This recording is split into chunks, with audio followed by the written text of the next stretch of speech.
hanga yoomi tumamtee hanga yoomi arrabsamtee hanga yoomi cunqurfattee jiraat dubartii tumuun nurra haa dhaabbatu jennee jirra. Mirgi keenya haa eegamu, haa kabajamu.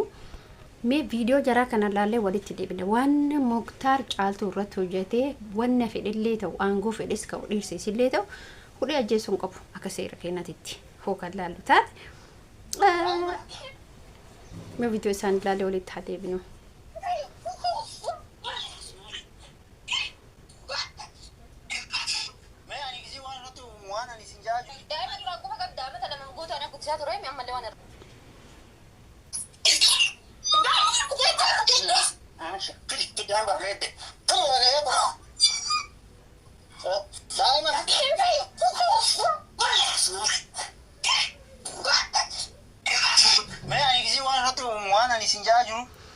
Mi'a kuma argitan kana jechuudha. Wanni inni si godhu odoo hudhee ajjeesee dubartiidha. Dubartiin humna hin qabdu. Yani malallee qabdu haa ta'u garuu iddoo ulfaataadha. Garuu Muktaar wanni inni wanna godhe takka hin jirtu. Assalamu alaikum wa rahmatullahi wa barakatuh. Jirtu akkam nagaa keessanii fi haa keessanii. Mi'a amma dubbiin kun sirriidha. Akka kun sirriidha. Akka inni itti hojii isheetuma kun sirriidha. Utoo jennuun daangaa dabarfannaadha. Otomaa jennu, otomaa dubbannu, odomaa qeeqnu akkaataa qaba, tartiiba qaba. Caaltuun ni keenya, bunni ni keenya. Garuu wanni asitti beekuu qabdan otoo bunni jiraatu baate caaltuun ni duuti jechuudha. Komantii tokko raggaxxee isin arrabsuun suni tikikkilanyaadha. Riggit gootee isin arrabsuun mirga caaltuuti. Sababni isaallee keessan dhayxanii gara dhantanii ani beeku riggit gootee isin arrabsite isa akkana isin wayyaa jechuun warri komantiitiif jedhe. Maaliif intalli kun du'uun qabdi otoo si taate hoo akkam taata otoo ana taate itti maaliif yaadne hanga murtee irratti murtee jiru. Namni tokko jaallatee nama gargar hin bahu waan ni beekuu qabdan. Mirgi dubartii kamuu haa eegamu akka seeraatti. Mirga guutuu qabdi. Jaalattu wajjin jiraachuu jibbitu qilee kaa'udha. Otoo sistaate sisaame malkii namaa irra aqlee namaatu caalaa. Bifa bareedumsa eenyutu caala. Firoodha moo Muktaartu caala. Firoon jedhan sun hoo har'a eessa jira. Ijoolleen tokko waan jettan isintu beekaa dhiira galfattee dhiiftee mirga isiitii bar. Maali? Caaltuun abbaa feetee seensiftee abbaa feetee baasuu mirga qabdi. Maal rakkoo qaba? Waruma dhiiraa qofatu mirga qaba. Waruma dhiiraa qofatu mirga guutuu qaba. Sun mirga isiiti. Isin hin ajajjan. Isin karaa isin ooftan. Akkuma isin hin jette. Garuu anasitti ka garaana nyaate lubbuu isiitirra ijjatu isaasan. Otoo lubbuu baase otoo bakka tokko dhahe meendu nuti bare hamma haasofnu geenu caaltuun maal haasaa turte afaan isiitiin akkana isa bunii maal haasaa turte odoo qabanii nuti dubartiin akka walii galatti qaban geenu. Garuu immoo otoo kabaje xiqqishuma isii seera jira jaran seera jira ahla jira ahli jira zari jira dubartii takkaayyuu gaaf namatti kennanuyyuu maal jedhan isinitti fakkaatan beeytani wanni isaan jedhan ilmoontii amaana dhisitti jedhaniitiin guyyaa ni kaasanii amaana kennata abbaan sun jechuudha. Maatii sanitti isinii galee garuu wanni isin beekuu qabda warri koomantii isin baay'inaan jecha akkasiisan jechuun hin qabdanii arrabsuun qabdanii qeequun qabdi. Qeequun garuu bakka namoonni tokko ani kana dhibee namoonni tokko arraba badaa ta'ana fakkaata. Garuu ani kanatti fakkaatutti akka achi ilaalutti miidhaa kan qabu ati yoo mana keessaa miidhaa qabaatte malee yaani injira miti miidhaa qabaattu malee dubbatu. Kaameraa duude duuba ta'u meeqatu jira. Kaameraa duude duuba waa meeqatu ta'aa jira. Meelaala isin qaqqaba. Kaameraa irratti kaameraa duude duubatti waa meeqatu deemamaa jira. Kuni na argidha kaameraa irra ta'uu danda'a. Fakkeeffatu abbaan ala jira gurri abbaan mana jira gurri ala jira jedhamaa miti yeroo Oromoon gaafa jedhu. Kanaaf isin waa'ee isin beeytan isin waa'ee caaltuun keessa jirtu waa'ee buniin keessa jirtu hin beeytan isin galee dhiirri tuni maaliif ala keessa deemti? Kuniyyuu rakkoo guddaadha. Ati fakkeenya jechuudha. Fakkeen abbaan manaa keessa gitee dubartii biraa gaaf dhibbaa hedduu dhufa. Dubartii waan akkasii feetu. Dubartiin wanta akkasii eenyumtuu hin jaalatu. Okay, isin hin jaalanne. inni injaalatu miti fuudhee miti tumuu qabu dirqama tumuu qabu dirqama lubbuu isii baasuu qabu akkamitti akka warra duriitti beekaa fi wanni tokko beekaa fi buniin haa jettu haa gootu silaa isheen jiraachuu baatte hin baraaramtu isin galee isheen jiraachuu baatte gibbisanillee hin bahu yookiin immoo waan tokko uumama rakkina uumama nageenya bu'ee akka kaawtetti jechuudha akka kiyyatti nageenya bu'u maalinne inni isiisan Muktaarille jamar dubartii takka jala deemu qabu isin barbaadu itti gaafseetu fate dubartii dhiira tokko gaafa jibbiti ismaatu jibbiti jiruu isiiftu gaafsi jaalatelle akkasuma jaalate qilleessa wajjibuuti gaafsi jibbitus akkasuma caatuun ergis jibbiti maal godhu jala deemta ilma bar seeratu silaalchisa seeran dhaytee bulii 15 asbeezaa isiillee ji'aan sirra kafalama injiru waan akka seeratitti kanaaf dirqama tumtee dirqama maal gootee bulchuu dandeettu dhiirri kamoo dirqama dubartii bulchuu danda'u fedhii isiitiin ala jaalala isiitiin ala dirqamni jiru kana jechuudha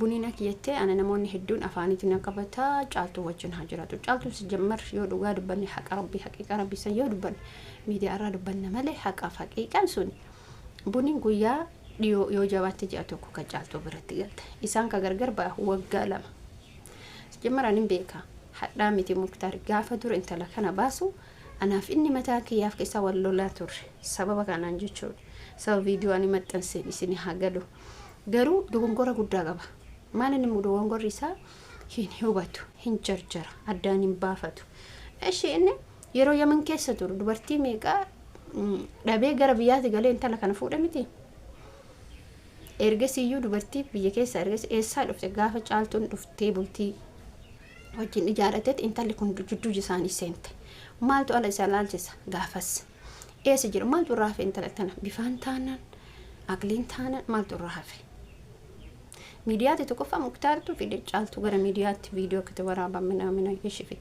mee caaltu marraa maaltu bade gaafsan jaalattee tin heerumne ani ka jaaladhe ka biraati jettee tokko jaaltu hadda ho uduu mushurrummaa isiin bayin otoo jaalala isaaf yaani jaalalaan fixatu barnamne waggaa takkatti lamatiin fixata umrii guutuu namni nama jaalatu jaalala inni isii baadiyyaatti galchinaan gaafkaanii tana zor jedhee galfate jiraatee dhiifne itti fufee jiraate intalillee jiraatee jaalattee isaa wajjin dhiifne jiru guutuu wajji jiraatuuf wantoota hedduu raawwatee turte kuni dhugaan caaltuun bahu akka meeshaatitti mana keessa ossikaayee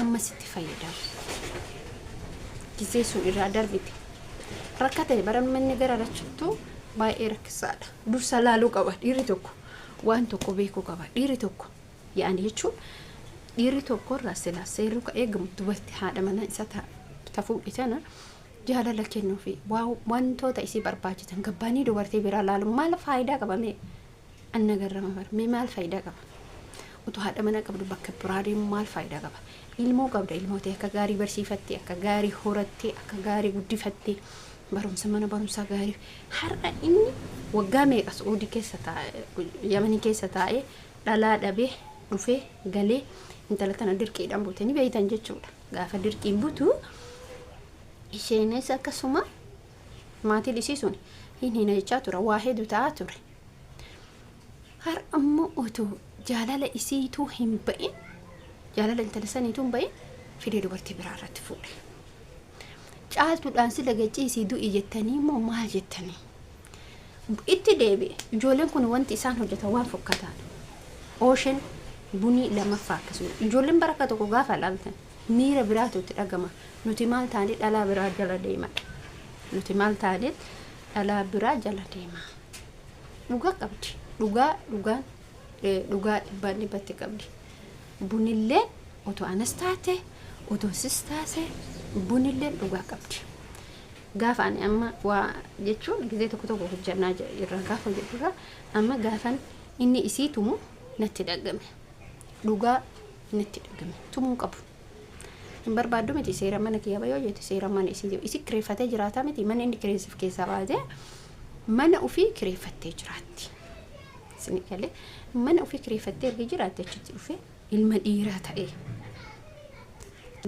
ta'e akkas gochuun qabudha ilaalchi kiyya. Sini agalu. Kanaaf isin dubartoonni balaaleffadha dhiirota akkana. Dhiironni akkana namaaf hin taatu. Gabbaatee kan biraa wajjin jiraachuu si dhoogiti ofii akka fedhe jiraatuu danda'a. Garuu immoo kan biraa wajjin jiraachuu hin dandeettu. Sini jechuu barbaada. Kuni akkana kanammoo akka jedhee hin beeku, akka jedhee isin beeku. Isin garuu deeggartoonni caaltuu miidhina, caaltuun arrabsina, caaltuun keekena. Dhugaa caaltuun maal jechaanii turtanii beektanii caaltuu maayikeengi, caaltuu maal jechaa turtan. Hin faarsinallee hin arrabsinallee. Jechuun namni waa malee nama balaafeffatu hin beektanii miti. Miidhaa isiif rabbitu beeka. Waggaa lama dhiisi halkan tokkoyyuu caaltuun rakkoo hedduu arguu dandeetti. Miidiyaa irratti argitan malee rakkachuu dandeetti. Waa meeqa taati.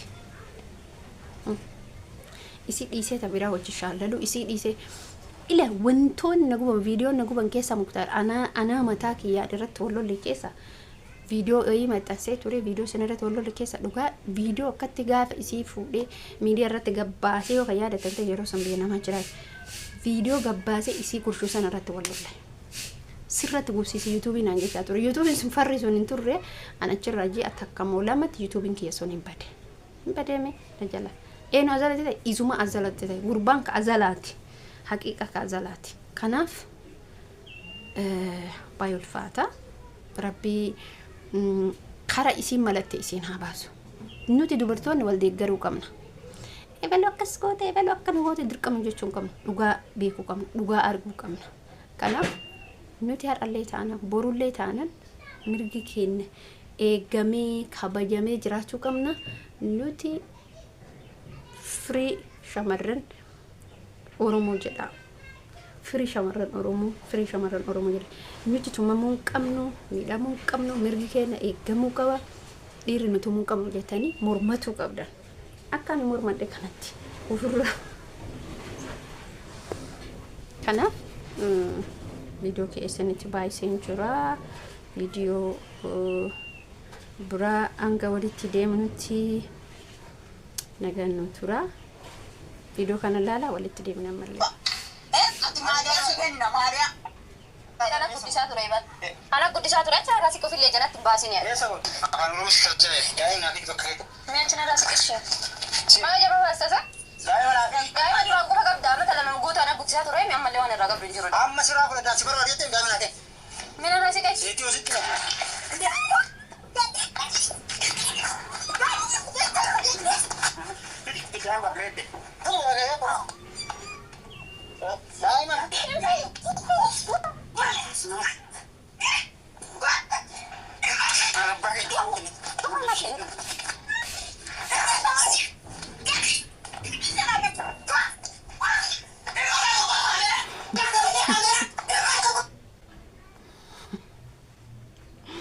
Edu takagana tom to buni edu galetom sababoni nasbeedi si bararte duga jabduda kanuma nagana tura baisin jalladha baisin kabaja dubartoonni teenna ha kabajamtu intubamtu irribamtu